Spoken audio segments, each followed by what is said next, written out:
In the halls of the Prado Museum in Madrid, Spain, is an altarpiece. It's called the Adoration of the Magi, and it's by the Dutch artist Hieronymus Bosch. As you can see, it's composed of 3 panels. In the foreground of the middle panel, we see the home of Mary and Joseph being visited by the 3 Magi. Each Magi is shown with his gift. The visitor in red places his gift of gold on the ground before Jesus. The visitor in yellow awaits his turn as he holds in his hands an incense burner filled with frankincense. Finally, the visitor in the center of the painting is shown holding his gift of myrrh. Myrrh was commonly used in the embalming of the dead. It was a costly ointment, but at least on the surface, an unlikely gift for a young child. Upon close inspection, we notice a difference between his clothing and the clothing of the other 2 Magi.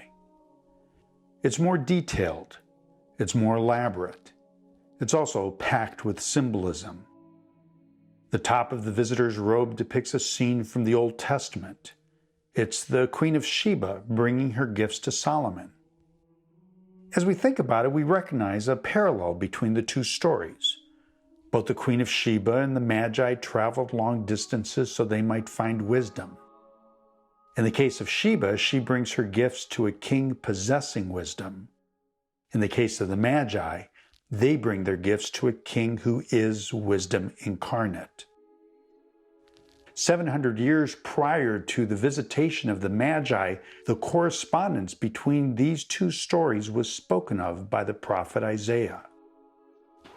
In Isaiah 60, the prophet cries out, "Arise, shine, for your light has come, and the glory of the Lord rises upon you." Isaiah then goes on to declare that all from Sheba will come bearing gold and frankincense and proclaiming the praise of the Lord. A related idea can be found in the 11th chapter of Luke's Gospel. While rebuking the crowds, Jesus declares that the Queen of Sheba will stand up against this generation on Judgment Day and condemn it, for she came from a distant land to hear the wisdom of Solomon. But behold, something greater than Solomon is here. So we see a connection. We see this depiction of Sheba before Solomon on the robe of a wise man who is kneeling before an even greater Solomon. The king gets the gifts. The greater is blessed by the lesser. But then we see something else. It's a little more subtle. Beneath the depiction of the presentation of Sheba's gift to Solomon is another presentation of another gift. The poses are similar. The woman on the right is in a pose not unlike Sheba's. The man on the far left is in a pose not unlike the man directly above him. But then, in the place of Solomon, is not another king who's the recipient of another gift. Instead, the idea is turned on its head, and rather than seeing a king receiving gifts, we see a sacrificed lamb who is himself the gift. In the other scenes, the greater is blessed by the lesser. But in this scene, the greater blesses the lesser. So what is Bosch doing? Well, Bosch is playing with time.